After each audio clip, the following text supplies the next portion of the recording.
So how many people have ever had a makeover? No? No physical makeovers? How about anybody has anybody done a home renovation? Hands? No? A few people have done home renovations. Yeah, that's more common than an actual physical makeover, I think. But the going trend in TV shows recently, in the past 5 to 10 years or so, is the transformation and makeover type of show, like Extreme Home Makeover or Extreme Makeover or The Biggest Loser or Hoarders or What Not to Wear. TLC, I love that show. TLC's What Not to Wear. They get these shows on there, and these people, they're like stuck back in the 80s or whatever it is, and they literally go through their closets and throw everything in the trash, and then give them it's like $5,000 to go buy clothes that they would see them wearing. But the problem with most of these shows is the fact that they're about changing the outside, but they have nothing to do with the inside. Okay? Flip with me. We're going to go to John 2, starting in verse 1. This is the first sign. This is where Jesus turns the water into wine. John 2, starting in verse 1. And I think this is a great way to round out this year, because it's kind of been one of those years. So if we would, let's get started here. On the third day, a wedding took place in Cana of Galilee. Jesus' mother was there, and Jesus and his disciples were invited to the wedding as well. When the wine ran out, Jesus' mother told him, "They don't have any wine." "What is this concern of yours to do with me, woman?" Jesus asked. "My hour has not yet come." "Do whatever he tells you," his mother told the servants. Now 6 stone water jars had been set there for Jewish purification. Each contained 20 or 30 gallons. "Fill the jars with water," Jesus told them. So they filled them to the brim. And then he said to them, "Now draw some out and take it to the chief servant." And they did. When the chief servant tasted the water after it had become wine, he did not know where it came from, though the servants who had drawn the water knew. He called the groom and told him, "Everybody sets out the fine wine first. Then, after all the people drunk freely, the inferior. But you have kept the fine wine until now." Jesus performed this first sign in Cana of Galilee. He displayed his glory, and his disciples believed in him. We've all read this verse. We're all familiar with this story. But I want to go through it nonetheless. And I want to point some things out. The first 2 verses, they're detail verses. They're giving setting in this whole thing. It says, on the third day, a wedding take place in the Cana of Galilee. And should have a picture up here. Yay, Cana. Cana is that red dot right there. The Sea of Galilee is the body of water all the way over on the right-hand side. And the Mediterranean is on the left. And then Nazareth is actually just a little bit below that, and then even further south would be Jerusalem. So this is kind of in the northern part, even above Samaria. So, but these verses are nothing more than detail verses. They're putting it in real time and real space instead of reading it in a book. And we just when I read books, my imagination goes wild. I just kind of picture my own little thing in my mind. But when it comes to verses like this in the Bible, I love these things because it puts it in real time and real space. You can look it up on a map. You can look up the archaeological pictures of Cana, okay? That's why I like this kind of stuff. Verse 3 we start in, and here's the question that's posed. He says, when the wine ran out, Jesus' mother told him, "They don't have any more wine." Pardon me. Mary comes to Jesus looking for him to solve the problem. She's probably not looking for a miracle, but she realizes that he could probably do something about the problem of not having wine at this party or at this wedding feast. So she's probably not looking for this miracle, but she's looking for something. In verse 4, he comes back and he says, pretty much, what does this have to do with me, woman? Now, the word woman there, it is a polite, it is a kind in term of endearment. It's not just, like my old lady and I were up there and, to my woman, no, he's not. It's not redneck Jesus. It's real Jesus. The term woman is meaning every sense of the word. It is a term of endearment there. Okay? But the question is, in fact, a rebuke and a correction.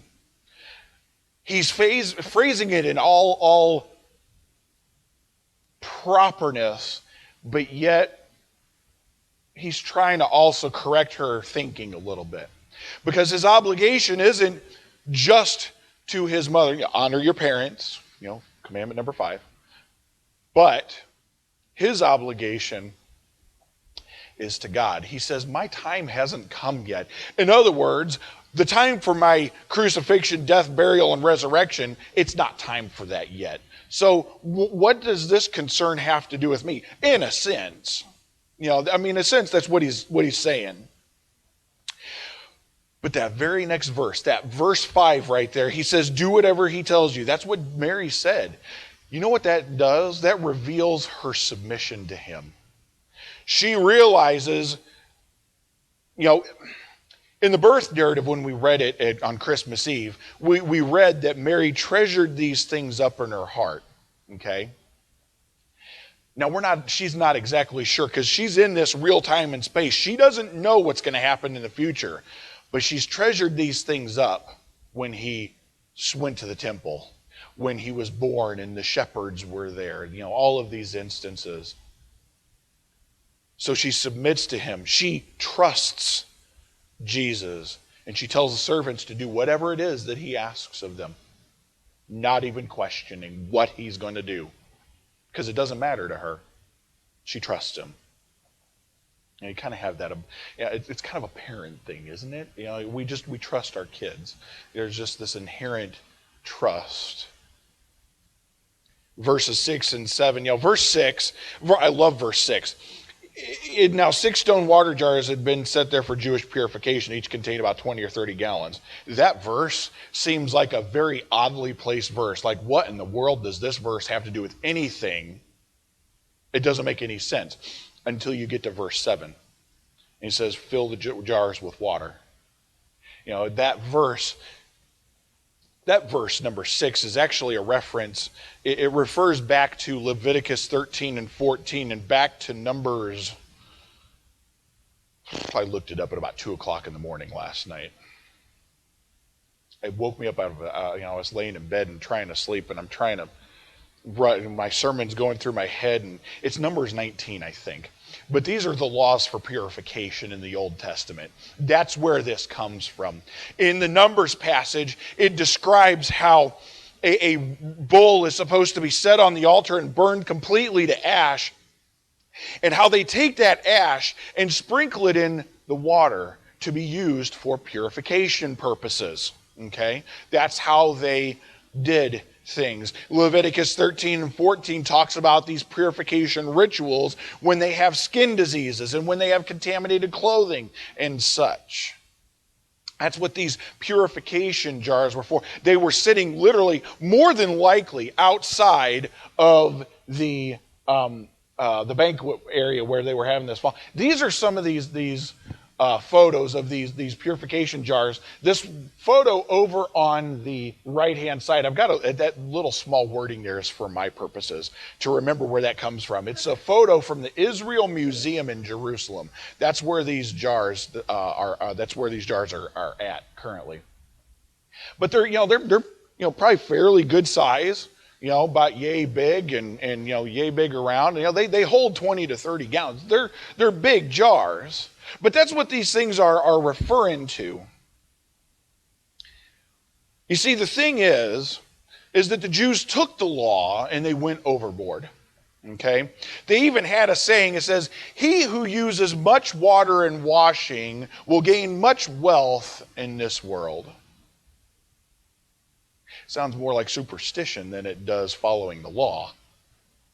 They took it and they ran with it. They expounded upon it. They took it to places where it was never intended to go. It's actually a very worldly kind of a statement. But nonetheless, verse 7 comes around. He says, "Fill the jars with water." And Jesus told them, so they filled them to the brim.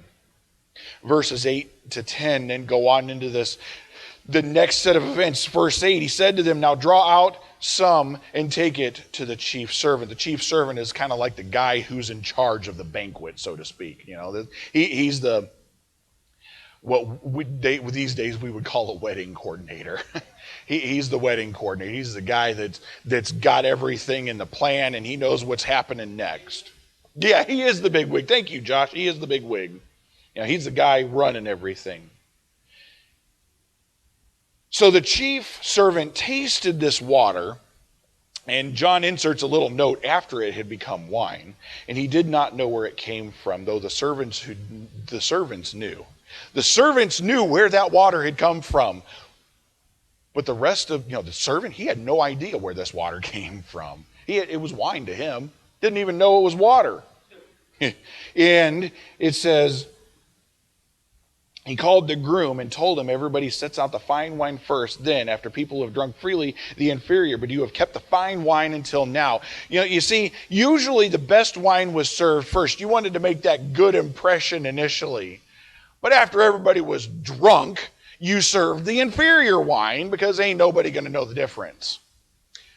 But what ended up happening is that the water that Jesus had turned into wine was so good and such a great, pure thing that he's like, "Holy cow, you've saved the best wine for now." Nobody ever does that. But little did he know where that wine actually came from. You see, every year, water is made into wine through the fermentation process.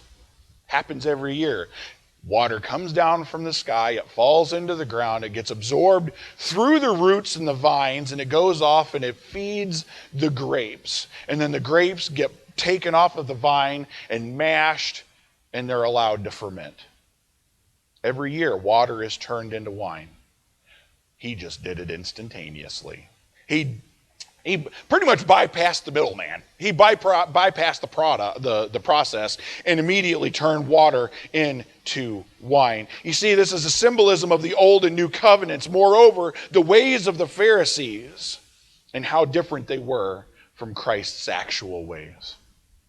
You see, the Pharisees missed the point of everything. They missed the complete point. The reason we need to purify ourselves, we all know that you're supposed to wash your hands before you. We harp on our kids about it all the time. Wash your hands before dinner. It's good. It's a good health thing.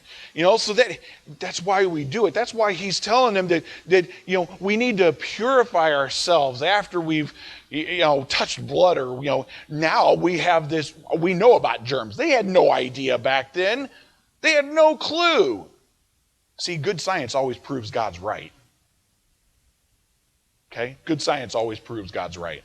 So there's a reason we're supposed to, these laws of purification, they're not there so that we go, "Oh, you have to do this, you have to do that." Well, no. It's not because we have to. It's good health.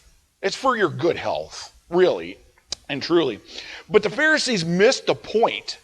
They completely missed the point. You see, what Christ did, pardon me, what Christ did was he took these old ways, he took the ways of the Pharisees, and he transformed it. And he transformed it into something completely new. You see, he took that old, dirty water that people had washed their hands in, full of sediment and dirt and filth. He took that dirty, nasty, probably stagnant water, and he transformed it into something completely new. He took the excess of the Pharisees and removed the impurities. He didn't get rid of anything except for the impurities that man had put in. He purified it. He made it what it was intentionally supposed to be. You see, a mere transformation of water into wine is actually nothing compared to what Christ can do with a life. Turning water into wine for him is easy. It's a natural process that he set before us anyway. But wait to see what he can do with your life. You see, it's never too late. Even believers continue to be transformed. This is what the work of the Holy Spirit does in us. He does it all of our lives. He takes us, and when we make that decision to follow Christ fully and we're baptized, He takes us, and the Holy Spirit is implanted in us, and we are then transformed, and we are changed into something completely new. It's just like that wine. He takes that old, dirty, yucky self that you have laying underneath, and he changes it. That's a process, but he changes it. Okay? You see, Christ's ministry, I love this passage because this passage is all about Christ's ministry. It's all about transformation. Christ's ministry was a ministry of transformation. That's what he did. It's this type of ministry that we should be involved in. We should be involved in a transformational ministry. If we're not involved in making people's lives something new, then we're not doing our jobs. People should be constantly being renewed and changed, and this transformation that we go under, we should see in other people too. Too many times we change the outside but not the inside. It's the extreme home makeover or Biggest Loser. We transform the outside because the outside doesn't look too good, but we completely neglect the inside. There was a house that I was working on with a buddy of mine, and we had to redo the roof, and there was a ceiling that needed to be redone, and all of this stuff, and he was a construction. I was just working for him part-time. And this house was a mess. I mean, it was a disaster. And Kurt looked at me and goes, "You know what needs to happen? You're the construction guy. I have no clue." And he says, "You need to tear this whole thing down." He said, "The foundation is rotten." It was like, it doesn't matter what we do. It's just a facelift.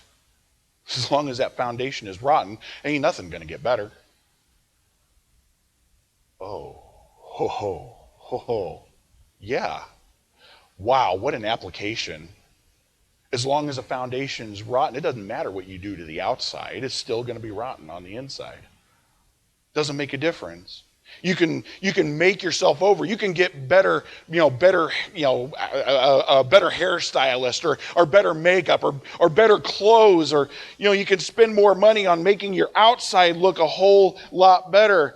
But if the interior hasn't changed, then nothing is going to make a difference. The inside's got to change first. We can't afford just to change our outer appearances. We have to make that change on the inside. And even at that, we can't do it ourselves. You will never be righteous before God, ever. There ain't nothing you're going to do. And even me, I get up here and I preach that we should be doing this and we should be doing that and we should be doing this and we should be doing that. But all in all, we can't do anything on our own. We have to do it by being open, first of all. We have to be open to God's lead. We have to be open to God. We can't afford to do anything else.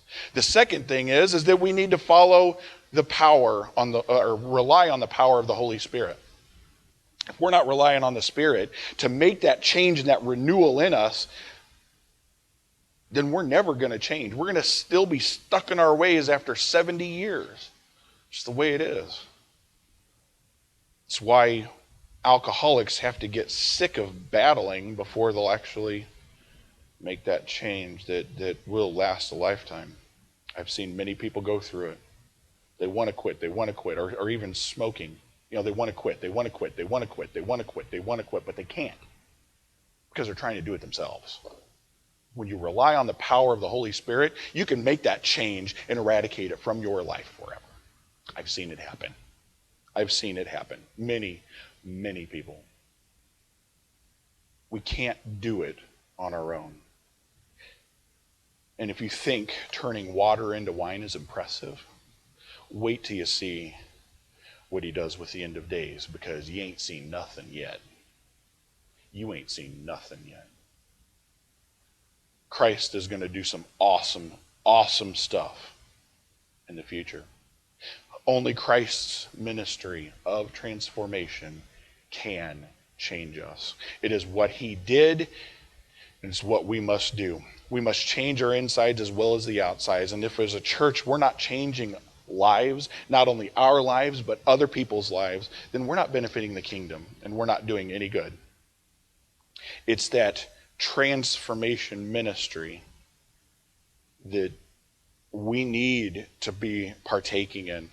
And it just kind of rounds out this whole year, doesn't it? I mean, this whole year has been kind of a year of transition, and transformation, and making old things new, and seeing God come alive in the congregation. I mean, it's just been one of those years. What a better way to round it out. In Alabama, back some number of years ago, they planted one crop down in Alabama. Cotton. They planted cotton and nothing but cotton. But there came a time when a little pesky critter called a boll weevil. Heard of a boll weevil? A boll weevil came and devastated the crop. Now the next year, they mortgaged their farms, they mortgaged their properties, and they tried planting the cotton again. And guess what happened? Oh, that boll weevil was still there. Yeah, you got that right. He was still there, and he decimated farms like there had never been before. Those farms that did survive managed to do something different the next year. You see, they got together and they planted a new crop that the boll weevil couldn't touch. You know what they planted? Peanuts.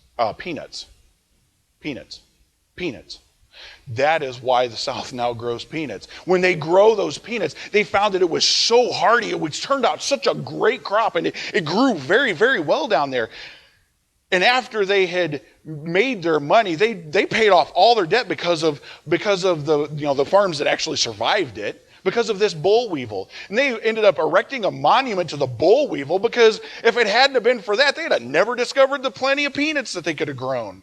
It's incredible. You see, sometimes we're stuck in our ways so well that we can't see that the other side is better than what we've got it now. You see, we think that we're stuck in our ways, whatever our ways are: alcoholism, gossip, slander, lust. I mean, we think that our ways are better than God's, but we can't see the forest for the trees. We can't see that the other side is so much better than the way we've got it now. Allow your life to be transformed like the water into wine. That's a simple, for Christ, that's a simple one. What the real work is overcoming free will and the stubbornness of human beings. That's awesome stuff. If you need prayer, come forward this morning. We'll lay hands on you. We will pray for you. We will do what it is that's necessary to help you get on track, or pray for a situation that's laying on your heart, whatever the case may be. If you need to give your life to Christ, today is the day. Start off the new year right by giving your life to Jesus Christ, because today is the day that God has made. Let us rejoice and be glad in him. Stand up. We are going to sing, is it El Shaddai? It is El Shaddai.